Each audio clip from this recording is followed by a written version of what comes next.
online session in which today we will discuss about more about plants of class 5. In this we are going to discuss part second. In this slide, firstly we will discuss about seed dispersal and their various agents, methods of vegetative reproduction and agriculture and its various types. So let us consider first seed dispersal. So what do we mean by seed dispersal? What is seed dispersal? Seed dispersal is the process in which we carry away fruits and seeds to various places from their parent plants. It means that because plant cannot walk around and take their seeds to other places, they have to develop other methods to disperse their seeds. And what are that? They can be biotic as well as abiotic. The most common methods of seed dispersal are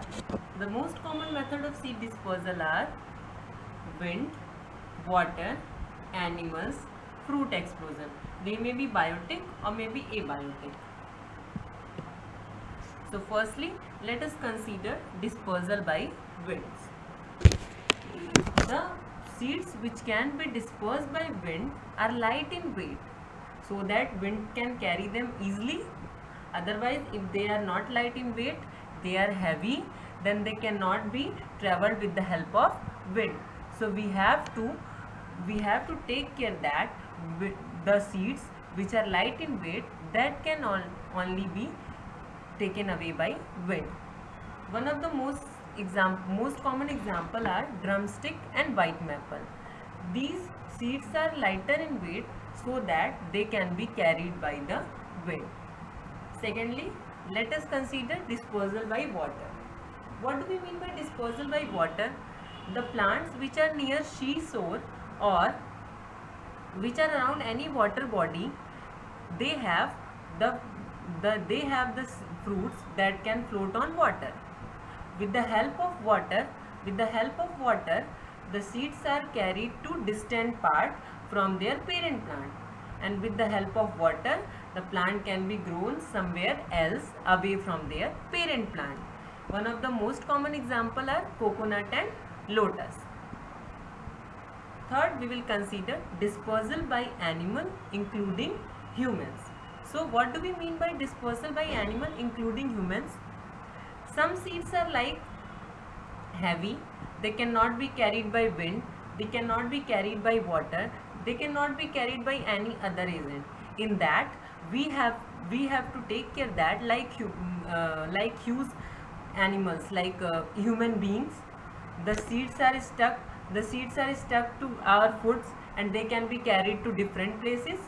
Like they can be stuck to body, in fur, in stiff hairs of any animals, and they can be carried to other places.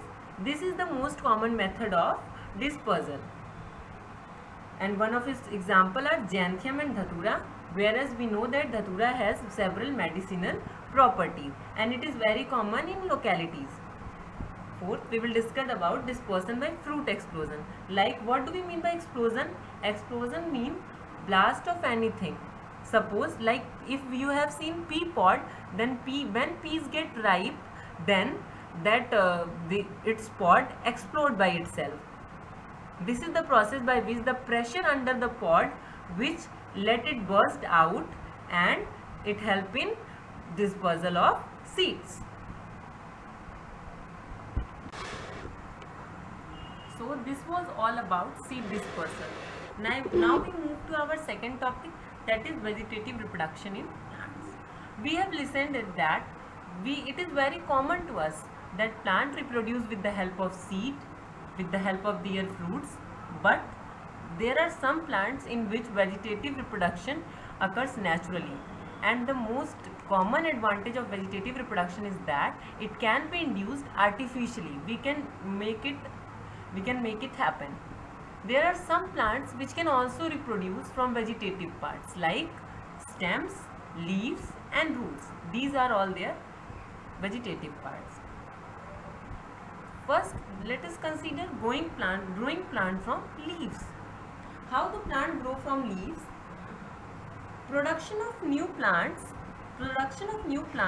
in form of buds along the margin of plant, and later on when the buds are mature enough, they drop off and root in any soil beneath.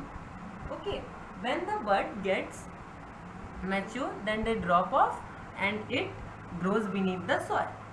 Vegetative reproduction is more common with the help of leaves in plants like bryophyllum and etc. Secondly, we can also induce vegetative reproduction from roots. Likewise, like buds appear on leaves, in that way only buds appear on roots also. Buds appear on roots of plant, and after some times it get detached from plant and it gives rise to new plant. It is very common in case of tuberous root of sweet potato or old root tuber of dahlia, as it is shown in figure. Now we will move to growing plant from stem. How can we grow plant from stem?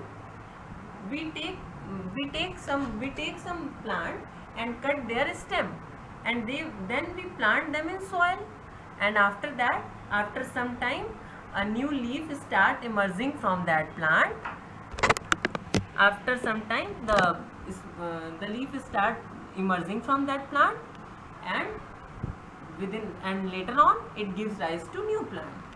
Like aerial shoots arising from buds or eyes in potato stem tuber, runner of grass, all are these example of growing plant from stem.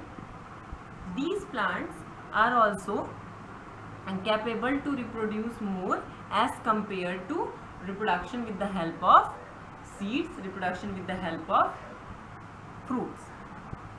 Without getting seeds or fruits, we can get new plant with the help of their vegetative part only. So, one of the major advantages of vegetative reproduction is that it occurs naturally, as well as it can be induced artificially. Okay, so in each and every case, we don't need seed of plant, we don't need fruit of plant, we only need their vegetative parts. So what do we mean by vegetative plants? You all have understood that, and the way of reproduction, how they reproduce with the help of vegetative parts. This was all about vegetative reproduction. So students, this was all about vegetative reproduction in plant. Now we move to our next topic, that is agriculture. So I think that you all must be knowing about agriculture in your own words. It might not be accurate, not be precise, but you all must be knowing about this.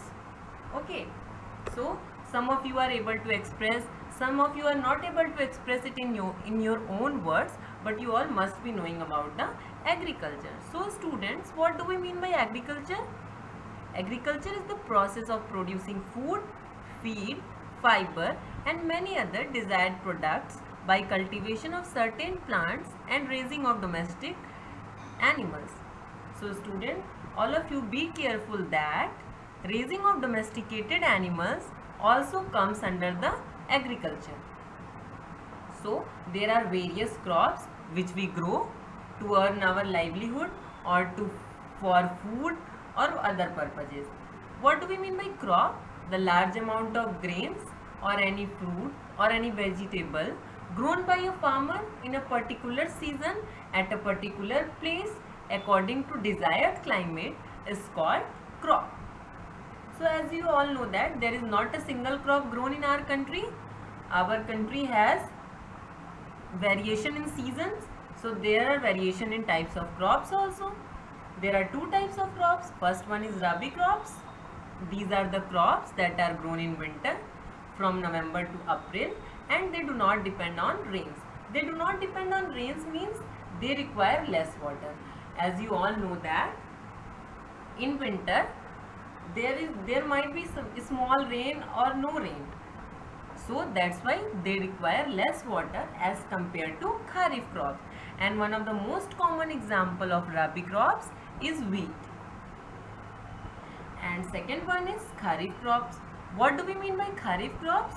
The crops that are grown in summer from June to October, and it depend on rains. Depend on rain means rainy season falls from June to August till August, and in that way these crops are grown in that time only.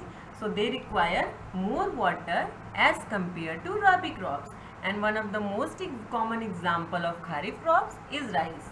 That is most important grain in our food, that is required by larger population of our country. So there are various steps of agriculture. There are various steps of agriculture like plowing. First we have to prepare the soil.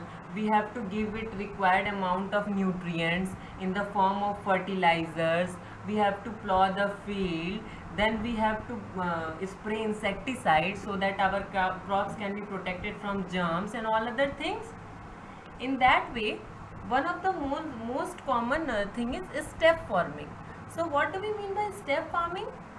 What do we mean by step farming? Step farming is that when, what do we mean by steps? Suppose one step, two step, in term of stairs. Step means stairs. Where there is no flat surface, like in hilly region, in mountainous region, where people don't have enough flat surface. They don't have enough flat surface for agriculture purpose.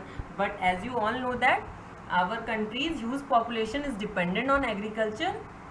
In terms of employment, in terms of their livelihood, they are dependent on agriculture. So wherever there is hilly area or flat area, there is requirement of agriculture.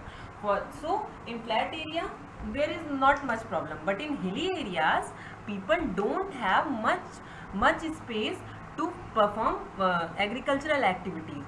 So they cut the hills, cut the steep slopes to form fertile land.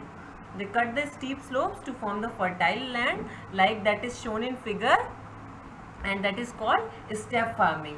You can also call it as contour or terrace farming. In hilly areas, tea plantation is more common, okay, because that do not require much plain area, much fertile area, okay. So people have to perform laborious activities to cut the steep slopes to form fertile land, and then only they can grow the crops.